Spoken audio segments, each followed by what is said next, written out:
toda a gente ver aquilo que no momento é mais interessante e que a biblioteca quer dar destaque, que toda a gente vem à biblioteca onde vem o grande público, é a sala de leitura, e ninguém passará por aqui sem ver esta exposição e, sobretudo, sem parar perante estas curiosidades que certamente nunca viram. Portanto, agradecemos ao professor Arnaldo Saraiva ter acedido a esta nossa iniciativa e pronto, esperamos que as pessoas gozem o privilégio de poder ver estes livros, estes folhetos durante os próximos 2 meses e qualquer coisa. Vai estar até 22 de junho. Eu agradeço à direção da Biblioteca Nacional, a doutora Manuela Rego, ao Dr. Luís Costa Dias e à equipa que montou esta exposição, a oportunidade que me deu de mostrar alguns, cerca de 290, dos 4.000 folhetos brasileiros que eu tenho. Uma coleção que comecei a fazer sem pensar em coleção, só por gosto. O gosto que me veio desde que me caiu nas mãos o primeiro folheto de cordel. E esse caiu-me nas mãos bem perto daqui, no Instituto de Cultura Brasileira da Faculdade de Letras, era eu aluno,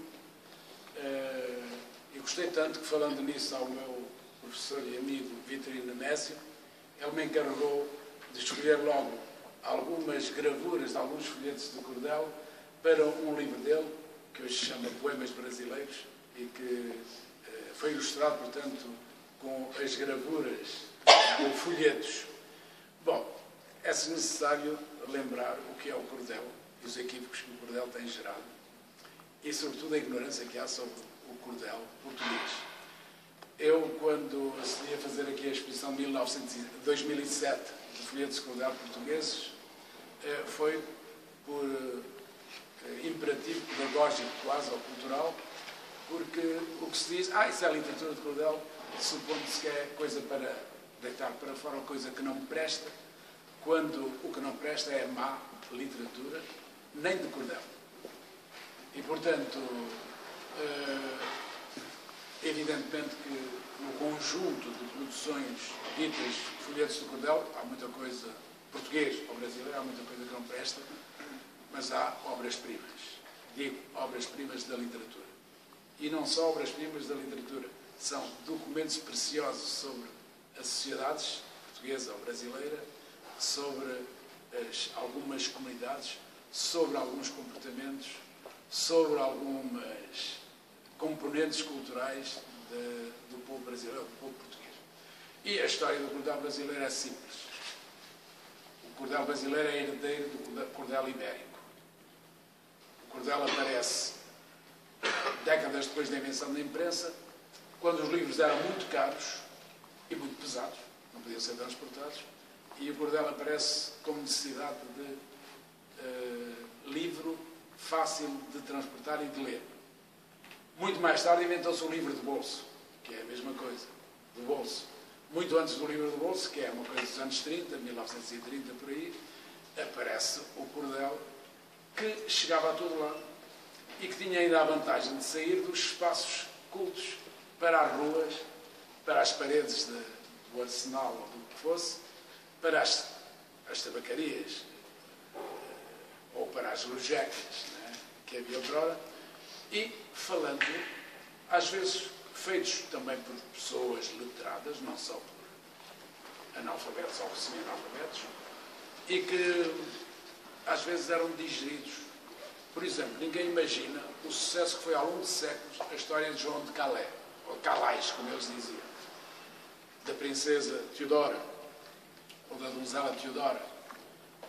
Ninguém imagina o sucesso que fez no Brasil, por exemplo, um folheto sobre a morte de Getúlio Vargas, ou sobre o João Grilo, que é uma espécie de pícaro ou adivinhão que adivinha tudo sem querer. Ninguém imagina as tiragens que se fazem ainda hoje no Brasil de alguns dos folhetos de sucesso, ou sobre figuras, desde o Pelé ao Roberto Carlos, ou sobre acontecimentos de desastres, como a chegada do homem à Lua, ou a queda das Torres Gêmeas do Bin Laden, que gerou toda uma grande literatura, um número enorme de folhetos, ou sobre casos fantásticos, reais, da vida brasileira, mesmo que às vezes os personagens não sejam brasileiros. Dar-se com homem, até um dia em que algum colega descobriu a feminilidade e, portanto, engravidou, mas eu estava no Rio de Janeiro quando veio no Jornal do Brasil a notícia de primeira página: no Nordeste, homem dá à luz. Só no dia seguinte é que se veio a saber que, afinal, não era bem o. Bom, esta literatura é uma literatura comovente, a vários tipos, porque esta brasileira, ela é feita a partir dos fins do século XIX. Antes não se editavam folhetos, os primeiros folhetos que se editaram no Brasil foram editados depois que o Dom João VI chegou lá, porque não havia tipografia. E a tipografia real dos primeiros folhetos que imprimem são folhetos de sucesso em Portugal, com a versão portuguesa. Décadas mais tarde é que os modelos dos folhetos portugueses se impõem no Brasil e na região do Nordeste em particular. Numa zona, o centro é uma zona entre os estados da Paraíba e de Pernambuco, uma terra chamada Pombal, onde aparece um poeta genial, que não vem nas histórias da literatura, chamado Leandro Gomes de Barros, genial, que se associa, aliás, a outros poetas e àquilo que o folheto de Cordel acompanha sempre, à cantoria e ao repente, ao que chamam lá a cantoria e ao repente. A cantoria, os tocadores de viola e os repentistas são improvisadores fabulosos. Não há na Europa, acho que nem no mundo.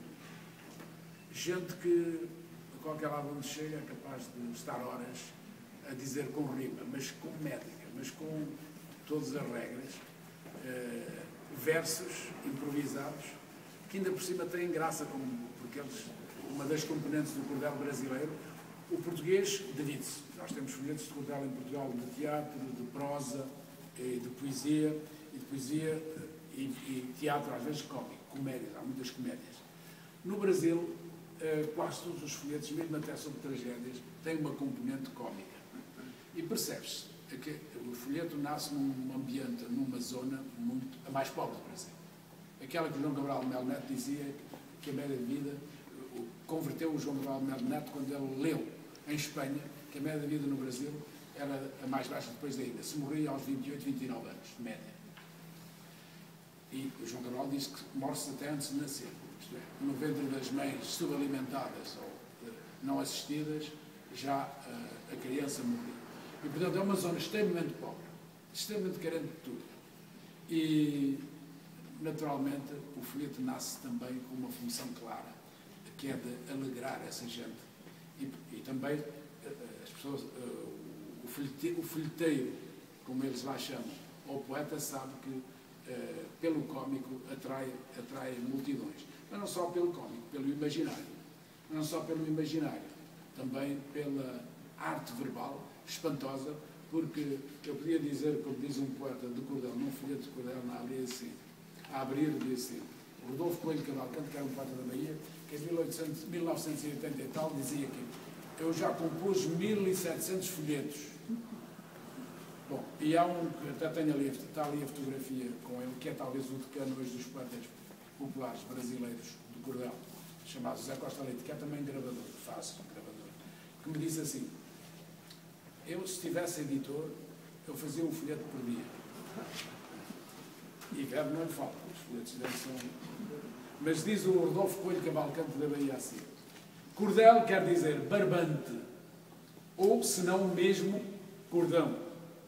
Mas cordel literatura é a real expressão como fonte de cultura, ou melhor, poesia pura dos poetas do sertão. Poesia pura. Canta o decassílabo que diz o seguinte: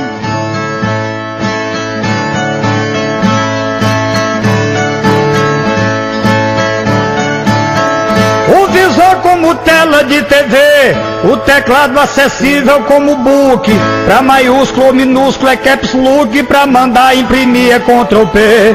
Com os micros Samsung e LG e os programas que a Apple financia, a indústria da datilografia nunca mais vai fazer máquina Olivetti, e o planeta movido à internet é escravo da tecnologia.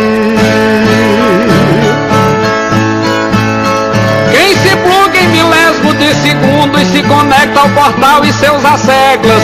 Basta apenas tocar numa das teclas que o visor nos transporta a outros mundos. Desde a terra dos solos mais fecundos ao espaço onde o vácuo se inicia. Quem formata depois cola, copia e prende o mundo na grade de um disquete. O planeta movido à internet é escravo da tecnologia.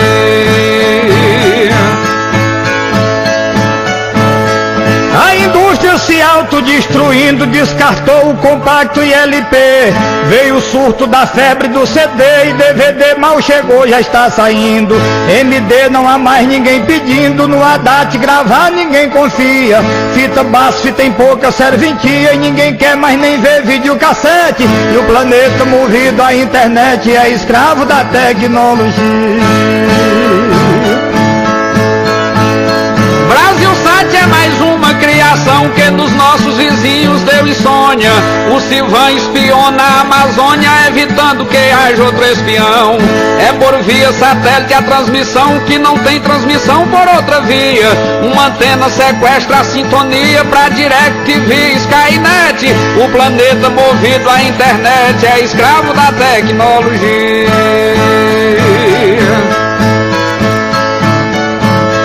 Transatlânticos no mar fazem cruzeiros e pelos micros das multinacionais.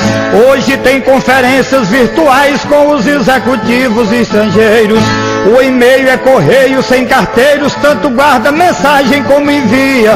Os robôs usam chip e bateria e videogame é brinquedo de pivete. E o planeta movido à internet é escravo da tecnologia.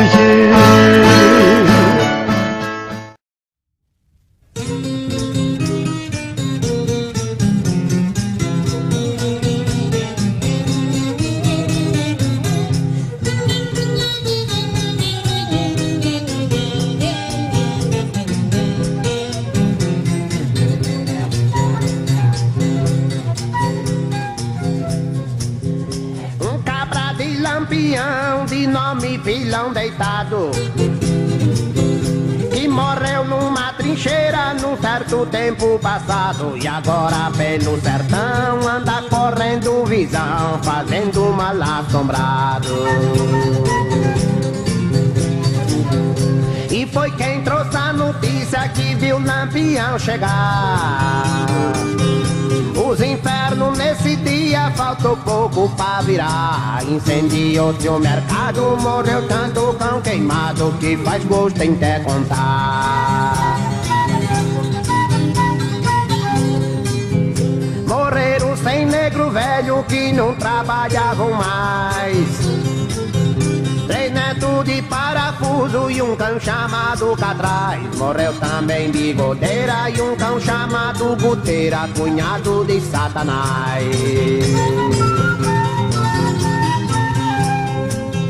Vamos tratar da chegada quando o Lampião bateu. Um moleque ainda moço no portão apareceu. Quem é você, cavalheiro? Moleque, sou cangaceiro. Lampião lhe respondeu. Moleque, não sou vigia e não sou seu parceiro. Hoje aqui senhor não entra sem dizer quem é primeiro. Moleque, abre o portão, saiba que estou Lampião, assombro do mundo inteiro. O vigia foi e disse, fique fora que eu entro. Eu vou falar com o chefe no gabinete do centro. Por certo ele não lhe quer, mas conforme eu lhe disser, eu levo o senhor pra dentro. Lampião disse, vá logo, quem conversa perde hora. Vá depressa e volte logo, e eu quero pouca demora. Se não me der o ingresso e eu viro tudo aos avessos, taco fogo e vou-me embora.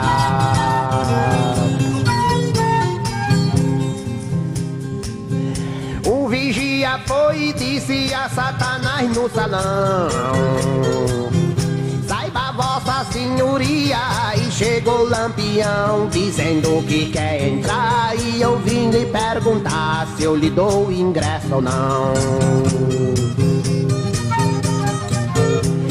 senhor Satanás disse, diga a ele que vá-se embora. Só me chega gente ruim, eu ando muito caipora. Eu já tô até com vontade de botar mais da metade dos que tem aqui pra fora. Disse o vigia patrão, a coisa vai piorar. Eu sei que ele se dana quando não puder entrar. Satanás disse, isso é nada, reúna aí a negrada e leve o que precisar. Quando o Lampião deu fé da tropa negra encostada, disse só na Abissínia, ô tropa preta danada. E uma voz que ecoou, Satanás foi quem mandou tacar-lhe fogo negrada. Lampião pôde pegar uma caveira de boi, sapecou na testa de um e o cabra só fez dizer oi. Houve grande prejuízo no inferno nesse dia. Queimou-se 20 mil conto que Satanás possuía. Queimou-se o livro do ponto, perderam 600 contos somente em mercadoria. Reclamava Lucifer, crise maior não precisa. Os anos ruins de safra e agora mais essa pisa. Se não houver bom inverno aqui dentro dos infernos, ninguém compra uma camisa. Quem duvida dessa história, pensar que não foi assim. Duvidando de meu verso, não acreditando em mim. Vá comprar papel moderno, escreva para os infernos, mande saber de Caim.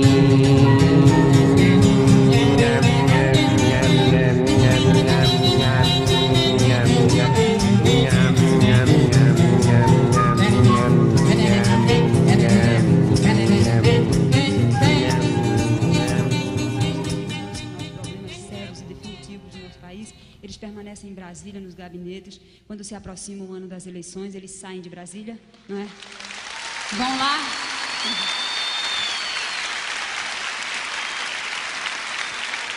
Eles pegam um avião, vão lá no Nordeste, sobrevoam a região, né? Se certificam de que há seca realmente no Nordeste. E entra ano, sai ano, nada vem, o sertão continua, ao Deus dará. Então, diante dessas circunstâncias todas, é que o poeta popular já está fazendo música, coisas engraçadas, evidentemente, mas mais ou menos assim. Imagine o Brasil ser dividido e o Nordeste ficar independente. Então, senhoras e senhores, com vocês, Ivanildo Villanova e Trupe Zup, Braulio Tavares, o raio da Cilibrina.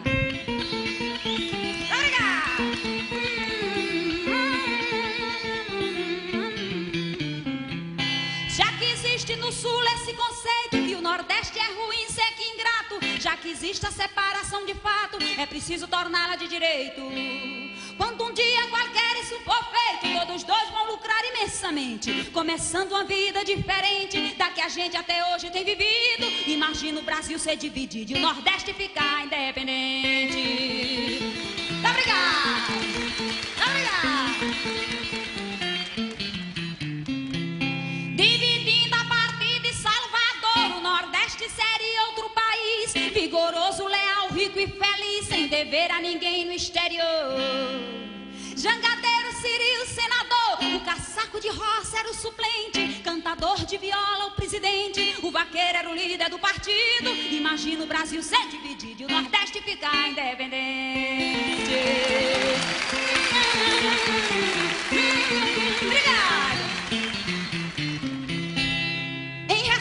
O distrito industrial, o idioma ia ser nordestinense, a bandeira de renda cearense, asa branca era o hino nacional, o folheto era o símbolo oficial, a moeda do tostão de antigamente, conselheiro Ciril inconfidente, Lampião herói inesquecido. Imagina o Brasil ser dividido e o Nordeste ficar independente.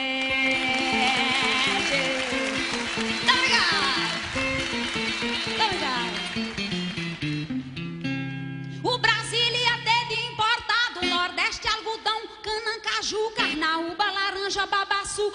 abacaxi, o sal de cozinhar, o arroz, o agave do lugar, o petróleo, a cebola, o aguardente. O Nordeste é autossuficiente, o seu lucro seria garantido. Imagina o Brasil ser dividido e o Nordeste ficar independente. Obrigado. Obrigado, Sarcílio. Se isso aí se tornar realidade e alguém do Brasil nos visitar, nesse nosso país vai encontrar confiança, respeito e amizade. Tem o pão repartido na metade, tem o prato na mesa, a cama quente. Brasileiro será irmão da gente, vai pra lá que será bem recebido. Imagina o Brasil ser dividido e o Nordeste ficar independente. Obrigado. Obrigado. Isso que vocês imagine que eu tento ser grosseiro, pois se lembrem que o povo brasileiro é amigo do povo português. Se um dia a separação se fez, todos dois se respeitam no presente. Se isso aí já deu certo antigamente, nesse exemplo concreto e conhecido, imagina o Brasil ser dividido e o Nordeste ficar independente. Muito obrigado, Sarcílio. Muito obrigado, Sarcílio. Muito obrigado. Povo do meu Brasil, políticos brasileiros, não pensem que vocês nos enganam, porque o nosso povo não é besta.